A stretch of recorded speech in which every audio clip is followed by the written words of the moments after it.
Bonjour, mon nom c'est Réal Campos, je suis président par intérim de l'Association des anciens cartonniers de Jonquière.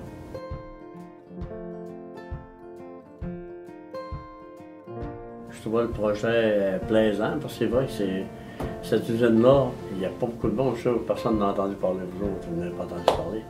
C'est vraiment, là, aussitôt que l'usine a été fermée, démolie, c'était fini. Fait que ce qui rendait le projet intéressant pour moi, ben, c'était ça, c'était d'essayer de retrouver des choses puis de faire revivre ça le plus possible.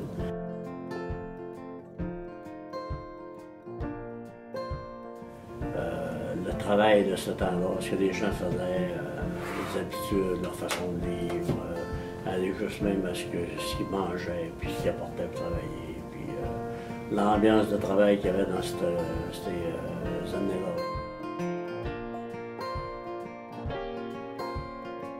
C'est sûr qu'on veut maintenir ce site-là. Nous autres, ce qu'on aimerait, c'est avoir peut-être 2 stèles à l'endroit où l'usine était. Un sûrement là, à cet endroit-là, puis essayer de faire un genre de plateforme, faire quelque chose.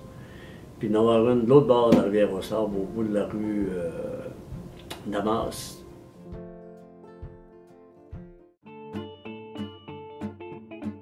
C'est qu'à un moment donné, il y avait un contremaître de l'usine, on nomme pas le nom, et lui, là, sa boîte à lunch, c'était de la bière.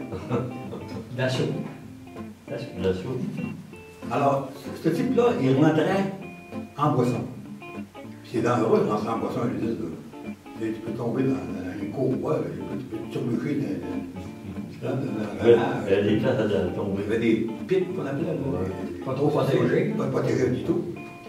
Alors moi, qu'est-ce que j'ai fait? À toutes les fois qu'il rentrait, feeling comme ça, attendais qu'il soit pas là, puis j'allais y enlever ses bières, les cacher dans la place.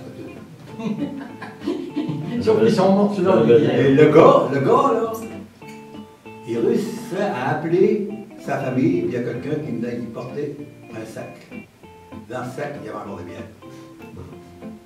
Là, tu l'as fait ton lunch, tu mangeais, vas-y, ça cassait. Oh oui, pas question. Tu allais passer à la main la feuille, là. Et des fois que, ouais, ton dîner, il allait là. S'il y avait un bris, là, que tu mangeais, tu voulais être là, je t'arrêtais de manger. Disons que c'est. Dans ce temps-là, c'était des billots de bois qui étaient transformés dans des meules. OK? Ça, c'est des meules qui moulaient le bois, qui venaient en pâte. On avait le choix de blanchir la pâte, dans ça, c'était avec du chlore ou d'autres ingrédients, de la blanchir ou l'utiliser telle qu'elle. À partir de ça, cette pâte-là était transférée dans des grands réservoirs où on mettait les produits fumés qu'il fallait, dépendamment de la sorte de feuilles ou carton qu'on faisait. Entre autres, le caustique, les affaires-là, bien des choses, on a rajouté là. Pour avoir un pH neutre. Okay? Le pH neutre, dans le temps, aujourd'hui, c'est 7. Ni acide, ni alcalin.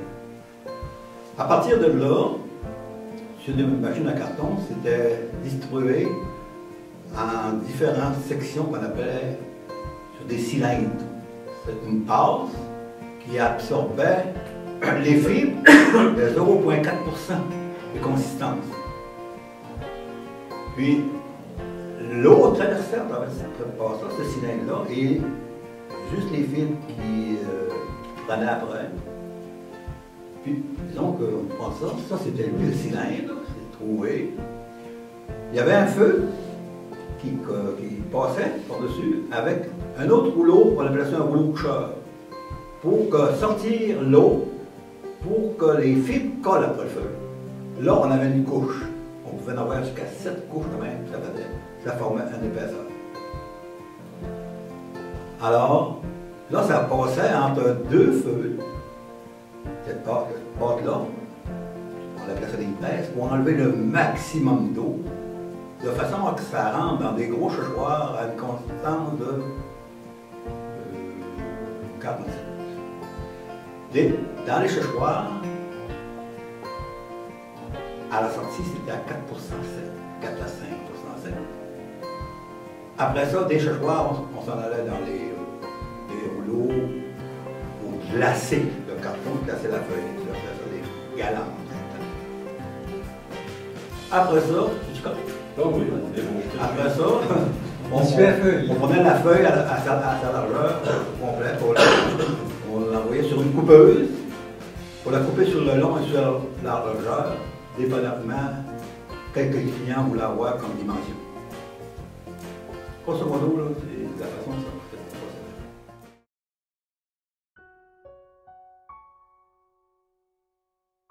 procède. Malgré toutes les difficultés qu'on a rencontrées, c'était l'usine de Jonquière, c'était une usine de famille.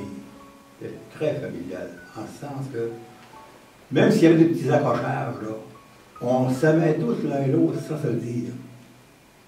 Et on avait comme un sentiment que ça c'était notre frère ou notre père. Il avait des plus vieux, mais il avait notre âge. Hein? C'est ça. Ça, c'est ce qu'on ne retrouve plus aujourd'hui. C'est un petit peu comme, on dit souvent, mon voisin d'à côté, j'ai jamais parlé, c'est fait 10 ans que je reste ici. Ça ne se parle plus des voisins.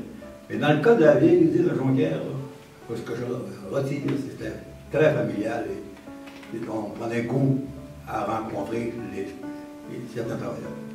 C'est là qu'à un moment donné qu'on a bâti notre vie. On est devenus des personnes avec un héritage qui est incommensurable.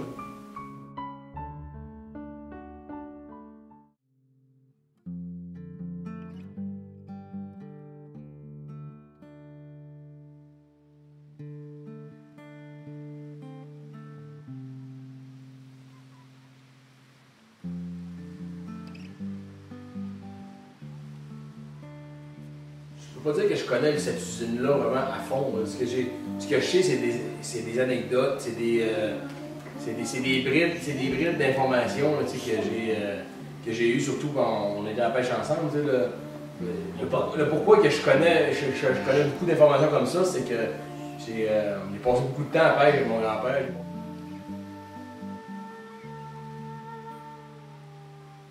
Dans plusieurs années, on va en discuter encore de ces éléments-là, on va se souvenir encore de ça. Fait que c'est de cette façon-là, je pense que l'information est transmise.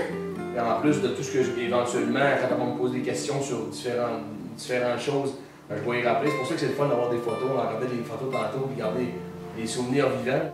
Lily, quand elle veut aller faire un tour, elle n'a même pas permission, elle peut aller faire un tour chez son arrière-grand-père, elle va s'asseoir dans la balançoire, elle discute avec grand-père. C'est de cette façon-là, je pense que l'information va se communiquer tout ça.